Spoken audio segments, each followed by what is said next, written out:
First of all, this is an absolute honor, Mr. Nolan and Mr. Washington. Mr. Nolan, the moment cinematic immersion changed for me as an audience member was the moment I watched you flip that 18-wheeler in Dark Knight with Jim Wilkie in the truck. I had never seen anything like that before on a 70-millimeter IMAX screen, 1:4:3:1 aspect ratio. It was one of the most insane things I've ever seen. And I've talked to you over the years about your use of practical effects. I know each one on this film was very challenging, but I wanted to get this from a perspective of the director and also the actor in the film. For you, Mr. Nolan, what was the most challenging practical effect to pull off in Tenet? And for you, Mr. Washington, as the actor, from the physicality standpoint, what was the toughest for you to perform? So, Mr. Nolan, for you first, the toughest effect to pull off in this film.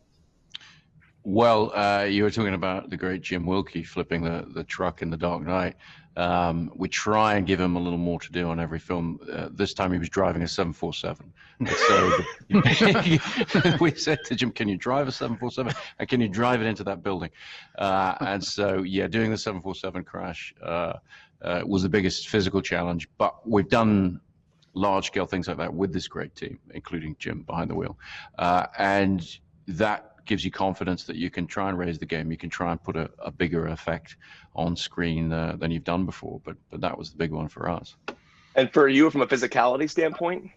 Yeah, you know, it was definitely the inverted rules, the inverted world rules of fighting that have never been done before in movies, or I don't know if ever.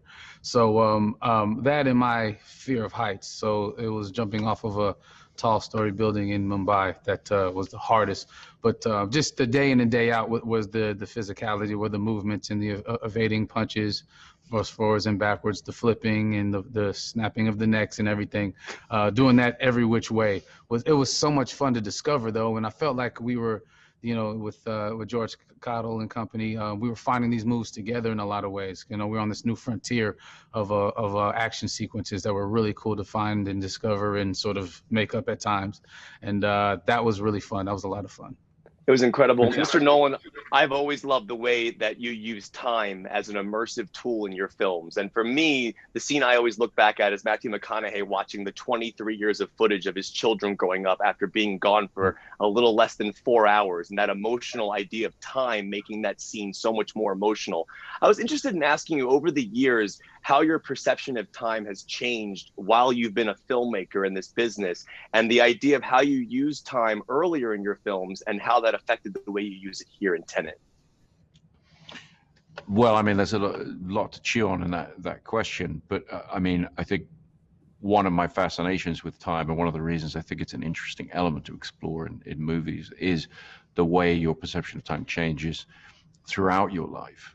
You know, time, for those of us who just turned 50, time feels like it's accelerating very fast. But that idea that the time is abstract and mutable and complex, it's one of the defining characteristics of our existence, but it's very hard to describe or explain or understand. And that, to me, makes it fertile ground for cinema, because the movie camera was the first sort of imaging instrument that was created that can literally see time and can let us look at time differently. We can look at slow motion, fast motion, we can reverse the film, we can watch it forwards. And so I think there's a special relationship between movies and time. And I've always been interested in exploring that. And I think there's some sense in which my earlier films tend to do this in a metaphorical way or a structural way. But I always wanted to take it on in a very physical way, in a way that the characters and the story would have to deal with the reality of these manipulations of time. And that's what Tenet is. And so someone coming to see Tenet who's familiar with my earlier work, I think will see the culmination of a lot of ideas that I've been experimenting with over the course of my career. You know, Mr. Nolan, the happiest I've been in 6 months was walking out of Tenet. I had tears in my eyes, not only from the emotional realm of the story, but also just being back in a movie theater was the happiest I've been in a long time. I got on the phone with my friends who also saw the film, and we had a 2-hour-long discussion unraveling every aspect of this film. And I'm taking my wife to see it tonight. I bought tickets. I cannot wait to talk to her about it for 2 hours afterwards. So I want to ask each of you as I wrap up, I'll start with you, Mr. Nolan, and end with you, Mr. Washington. What was a film you remember seeing growing up?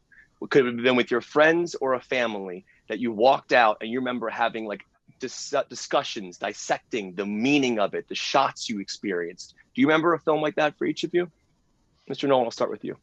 Well, I think for me, it was very striking when I was a kid and Star Wars came out. That was a film we were all obsessed with, and certainly talked about a lot. But as far as dissecting meaning goes, in the wake of that, they re-released Kubrick's 2001. And myself and all my friends, we were very young at the time. We were 8 or 9 years old. But in that period, they showed the film quite a lot in movie theaters. And so we would see it and talk about it and try and figure out what the heck that film meant. And so that one definitely sticks in my mind as one of the great thought-provoking movies. And Mr. Washington, one for you?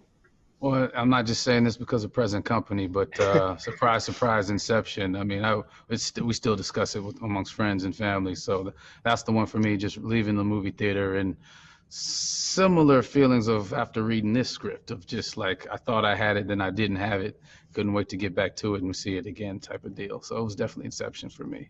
Well, this is the true honor, Mr. Nolan. I got to show you my Interstellar tattoo. This is the Morse code. This says stay, and I got it because it's important to my wife and I, and that movie means so much to me, and I hope you know how much your films have meant to me in my life. You've changed the way I view cinema forever. I appreciate you. Well, next time I'll show you my Kevin McCarthy tattoo, but we don't have time today. It's inverted. It's inverted.